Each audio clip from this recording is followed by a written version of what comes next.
Just thought I'd do a bit of his work. Newcastle Grooming Gang, Operation Sanctuary it was called. I didn't give that much sanctuary, but there were 700 girls, all schoolgirls, you know, from 11 to 16 years of age. They were systematically abused. Let's forget this grooming nonsense. They were sexually abused, razor blades to the throats, guns to the heads to make them, you know, submit to all their disgusting desires.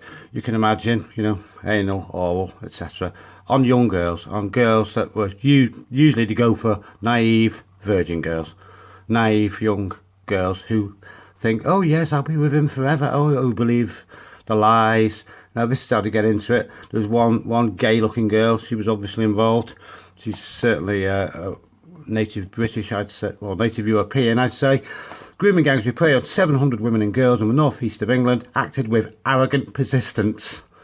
They actually said in a public gallery, as were being sentenced, words to the effect of, "Your girls are just trash. They're for us to use and abuse." You know, something like this. They came out. This is why the judge was really upset with them.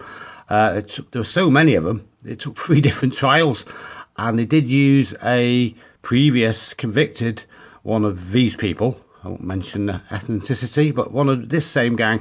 They actually used them to get into it, and they paid him. They paid him to do it. But at the end of the day, look at all these weirdos they've actually banged up. So I wouldn't necessarily say that's a bad thing.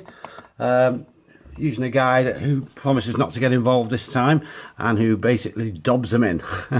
So good one on you, you Asian guy. At least you did the right thing this time. All credit to you. But as we know, not all these people do this. Some are happily married and some try and be good members of this ideology. But a lot of the low quality migrants that Merkel wants to send to us are these people. This is what they get up to. They're working as taxi drivers, Uber drivers, pizza, Just Eat kebab joints, and all the opportunities there. It's right there in front of them. All these fair-skinned, lovely, naive girls who've been told by the BBC and by their teachers and by the Liberals that, oh, they're all beautiful people. You know, you can trust them. They're nice. It's a religion of peace. Well, if you read about it, it's nothing to do with peace or ideology. It's all about war, invasion, supremacism, slave dealing, of course, and even the 7th century leader of this ideology did love children.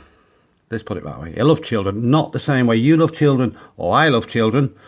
Oh, look after our children. No, he liked children in quite an unusual way, shall we say. Quite a way that would be considered criminal today. It's in the holy book, we can't deny it, including 2 boys, Hassan and Hussein. So I just thought I'd give you the heads up. Hope Tommy enjoys this holiday. I've been following his stuff for years. I learnt a lot about this ideology off my father when I was about 12, 14. And he told me the absolute truth. I hardly believed him, to be honest. But it came to fruition that he was a very good, well-earthed man, a very truthful man, and he told me the truth as a young man. Just the same truth that Tommy Robinson and Britain First are trying to tell you. It's always been savage, it's always been racist and supremacist. So that's Operation Sanctuary in the northeast. Part of the reason they don't want to mention this, they don't want this in the media, as well as, you know, to continue the sport, is because, of course, all the Labour Party doing well, Labour Party people, the police and the teachers and what have you, are all scared of their house values getting affected. Obviously, I mean, you can imagine a few cases like this getting in the newspapers. If you live in Newcastle, it doesn't do your house value a great deal of good. As you can imagine, when people find out the city's riddled with these weirdos. So I'll call it that.